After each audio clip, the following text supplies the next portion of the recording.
Saya pernah mendengar, bukan malah sering mendengar soal kurban dihitungkan berorang. Jadi keluarga suami istri sama 5 anak berarti jumlah 7, wajib sapi. Kalau kurang daripada itu, atau misal suami istri tidak mampu, boleh ini tahun kurban kambing atas nama suami, tahun depan atas nama istrinya. Ini hal keliru sebenarnya. Yang dihitungkan soal kurban beda sama akikah dan beda sama zakat fitrah. Zakat fitrah sama akikah terhitung per orang. Akikah laki-laki 2 kambing, perempuan 1. Kalau tidak mampu boleh. Kalau ada kembar laki sama perempuan berarti 3 kambing. Tapi kalau tidak mampu boleh 1 kambing, tidak masalah. Yang tidak ada istilah sekarang saya kurban tapi nanti sisanya seolah-olah ada hutang sama Allah. Sesuai kemampuan kita. Di antaranya kurban. Kurban hitungannya berkeluarga, bukan berorang. Buktinya Rasulullah SAW dan juga cerita Nabi Ibrahim. Ketika Nabi Ibrahim mau sembelih Nabi Ismail, Allah turunkan apa? Mengganti sembelihan Nabi Ismail dengan ekor kambing dari surga. Berapa ekor kambing? 1. Padahal Nabi Ibrahim punya istri 2 dan anak. Ada istri Siti Hajar dan Sarah. Kemudian anaknya Ismail dan Ishak. Berarti semuanya berapa? 5. Kenapa Allah tidak turunkan 5 ekor kambing? Karena hitungannya memang 1 keluarga. Yang kedua, Rasul sendiri sembelih 2 kambing. Pertama, Bismillah atas nama Muhammad dan keluarga Nabi Muhammad. Padahal kita tahu keluarga Nabi Muhammad SAW termasuk keluarga besar. 11 istri, belum lagi anaknya, laki-laki sama perempuan. Ada yang hidup maupun sudah mati. Sudah termasuk semua. Yang hidup maupun mati. Yang kedua, Rasul sembelih sembelihan yang kedua atas namaku dan umatku. Umatnya berapa miliar? Cuma 1 ekor kambing. Kenapa Rasulullah SAW berkurban atas nama dirinya dan umatnya? Saya mengambil salah satu di sini tanda sayangnya Rasul kepada umatnya. Jadi saya selalu berkata, orang miskin yang tidak mampu berkurban seharusnya bangga di hari kurban, karena Rasul sudah kurbankan duluan atas nama dia. Jadi terima kasih ya Rasulullah, ingatkan kita. Yang kita tidak mampu, Rasul sudah. Bahkan kalau Rasul sudah kurban atas nama umatnya yang tidak mampu, berarti sudah terkabul. Kita aja belum tahu kabul atau tidak kalau kita berkurban. Tapi kalau Rasul sudah terjamin makbul. Oleh sebab itu hitungan kurban itu adalah 1 keluarga. Misal bapa punya istri, punya anak. Itu kalau mampu sapi silahkan. Mampu 1000 sapi silahkan. Kalau soal kemampuan tidak ada masalah. Tapi kalau soal kewajiban, tidak ada wajib lebih daripada 1 ekor kambing. 1 ekor kambing. Misal, kalau bapa punya istri 4. Misal. Cuman ini misal. Ya. Istrinya 4. Setiap istri anaknya 10. Berarti jumlah berapa? Anak 40, istri 4, berarti 44. Sama bapa 45. Wajib 1 ekor kambing saja. Cukup untuk semua ini. Tapi kalau soal mampu, ya silahkan. Mau 1000 kambing boleh, mau 1000 sapi boleh. Tidak ada yang melarang kalau soal kemampuan. Dan kalau kita mau sembelih, Bismillah atas namaku dan keluarga. Tidak perlu bawa data-data nama keluarga. Jadi disebutkan tukang sembelihnya ada capek menunggu sampai sebutkan nama-nama. Tidak perlu. Udah Bismillah atas namaku dan keluarga. Termasuk kata atas namaku dan keluarga, termasuk orang tua yang sudah meninggal. Termasuk orang tua yang sudah, karena kita adalah hasil daripada orang tua. Itu sudah termasuk, tidak perlu kita sebutkan.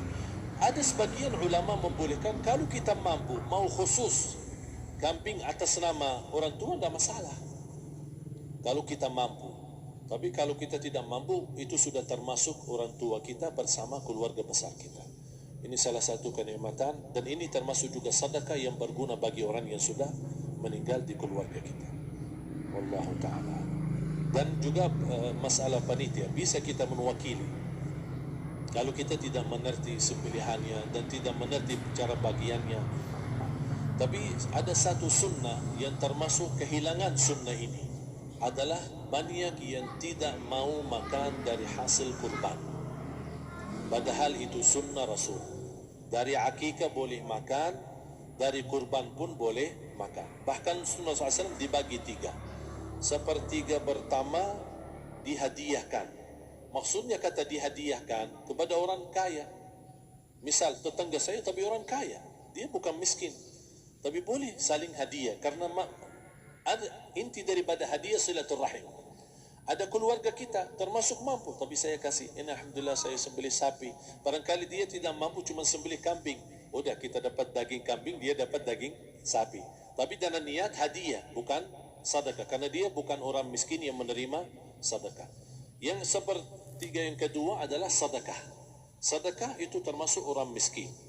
Yang ketiga, kita makan sendiri. Bahkan Rasulullah SAW selepas Idul Adha, beda sama Idul Fitri. Sebelum Idul Fitri dia makan kurma, meyakinkan batalan puasa. Tapi kalau Idul Adha tidak makan dan minum sebelum salat, kenapa? Bukan tidak boleh. Tapi Rasulullah SAW ingin pertama pembukaannya, buka sarapannya atau makan di pagi harinya selepas Idul Adha adalah dari hasil sembelihan kambing itu atau dari kurban. Jadi kita sebagian sedikit. Tapi kalau kita merasa alhamdulillah rezeki saya banyak di rumah, alhamdulillah banyak ada makanan, mau sedekahin semuanya, semua mau sedekahin, tidak masalah. Tapi yang saya maksud, kenapa tidak kita sekali-kali hidupkan sunnah Rasul? Jadi sebagian, walaupun ada sebagian sedikit lah buat istilahnya sama sedikit porsi nasi atau apa, karena kita berhak sebagai kita kurbankan lillahi ta'ala, kita berhak menikmati kurban ini yang lillahi ta'ala supaya kita mendapatkan keberkahannya, bukan hanya orang lain. Terus yang kedua ada masalah pembayaran. Kalau kita wakili panitia, boleh kita pesan sama panitia, tolong sedikit dari kurban saya minta buat saya makan. Itu tidak masalah, kita boleh minta.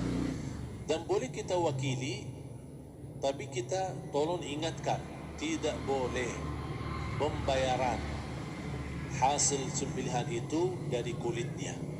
Ini menjadi salah satu persoalan di Indonesia. Banyak tukang sembelih datang, ketika kita tawarkan untuk sembelih ini, berapa Pak? Oh tidak apa-apa, kasih aja kulitnya sama kepalanya. Jangan Anda setuju, jangan Anda terima. Oh maaf saya tidak bisa. Bapak berapa ongkos sembelihannya? Kita harus sepakat dulu. Tidak, saya ikhlas, tidak apa-apa, seikhlasnya. Tapi yang penting kepalanya sama kulitnya. Itu aja yang saya minta, yang lain tidak apa-apa. Tidak boleh. Tidak boleh. Kenapa? Karena ini kurban. Kata kurban berarti lillahi ta'ala, bukan untuk jual beli. Kalau kita sudah bayar dari bagian kurban, berarti bukan lillahi ta'ala. Harus kita jaga amalan itu. Tapi bagaimana cara jalan keluarnya? Kita harus sepakat, ijab kabul.